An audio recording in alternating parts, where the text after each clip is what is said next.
Life and sad ending of David Allan Coe. David Allan Coe was born on September 6, 1939, in Akron, Ohio, U.S.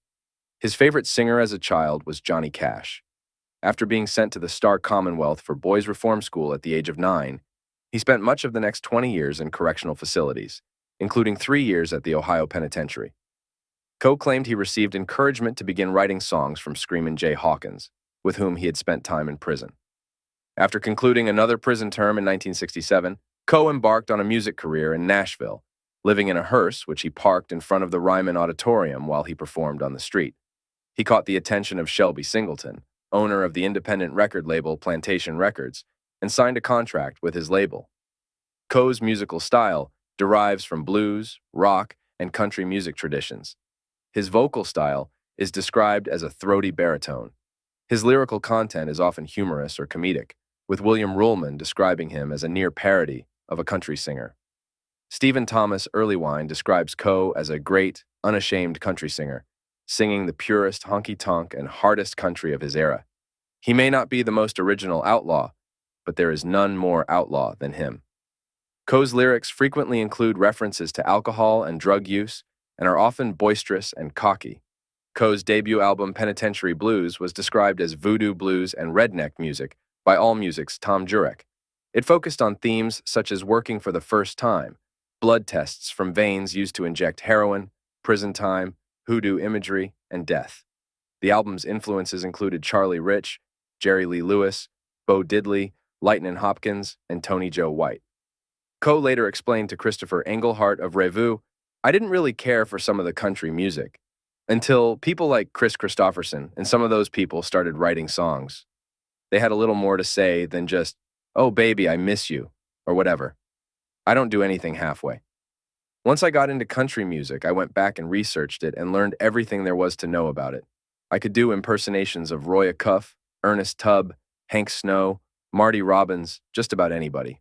I knew just about all there was to know about country music.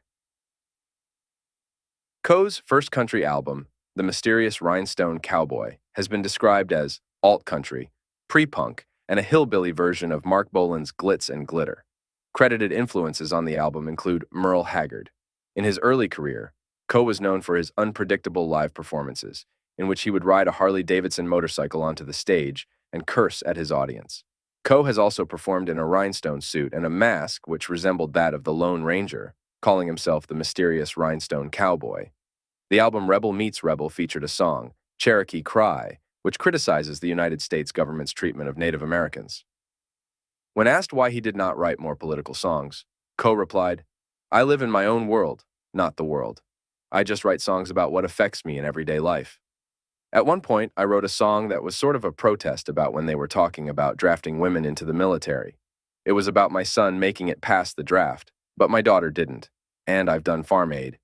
In his review of Coe's 1987 album, A Matter of Life, and Death, AllMusic's Tom Jurek wrote, "Coe may have had some hits, but it is recorded like this that make one wonder if there was not a conspiracy to marginalize him and make him fail."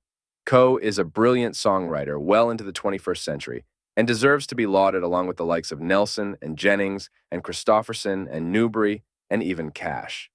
In 1982, Coe released another independent album, Underground Album, which contained his most controversial song, Nigger Fucker, which resulted in Coe being accused of racism.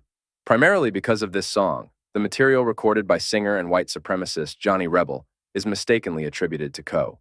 AllMusic, which did not review Underground Album, gave it 3 out of 5 stars. Coe responded to the accusations by saying anyone that hears this album and says, "I am a racist," is full of shit. Coe's drummer, Kerry Brown, is black and married to a white woman, as was Brown's late father, Clarence Gadamuth Brown. In 1990, Coe reissued his independent albums Nothing Sacred and Underground Album on compact disc, as well as the compilation 18X Rated Hits. Throughout the 1990s, Coe had a successful career as a concert performer in the United States and Europe.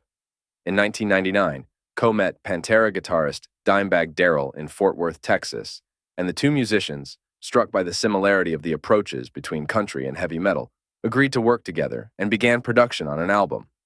In 2000, Coe toured as the opening act for Kid Rock. And the New York Times published an article by journalist Neil Strauss, who described the material on Nothing Sacred and Underground album as among the most racist, misogynist, homophobic, and obscene songs recorded by a popular songwriter. Coe maintains that he wrote to Strauss during the writing of the article, but the journalist did not acknowledge any interaction between the two, only stating that Coe's manager refused to speak on the record. In 2003, Coe wrote a song for Kid Rock, Single Father, which appeared on Kid Rock's self-titled album and was released as a single, which peaked at number 50 on the Billboard Country Singles chart. Rebel Meets Rebel, with Dimebag Darrell, Vinnie Paul, and Rex Brown, recorded sporadically between 1999 and 2003, was released in 2006, 2 years after Darrell's murder. AllMusic described it as a groundbreaking country metal album. In the 2006 video, God's Gonna Cut You Down, Coe introduces Johnny Cash as the Man in Black. The video, directed by Tony Kaye, was released in connection with Cash's cover of the song in American 500 Highways. In 2017, he was featured singing Take This Job on the album Baptized in Bourbon by the Moonshine Bandits. He also sings in the video. Like Willie Nelson and Jerry Lee Lewis, Coe has battled the Internal Revenue Service, costing him the publishing rights to his compositions, including Take This Job and Shove It, he stated in 2003. All of his songs up to 1984 were sold in a bankruptcy proceeding for like $25,000 from the bankruptcy court because nobody told me they'd been put up for sale. Basically, the IRS claimed I owed them $100,000.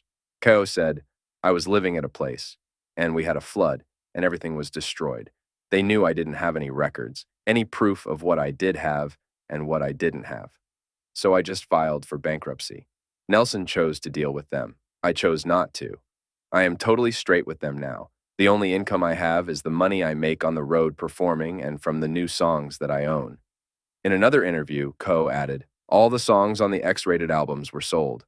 I don't own that stuff anymore. I have nothing to do with that stuff. They have to give me credit as the songwriter, but I don't make 1 cent. That's what happened to him. His work is truly memorable and cherished.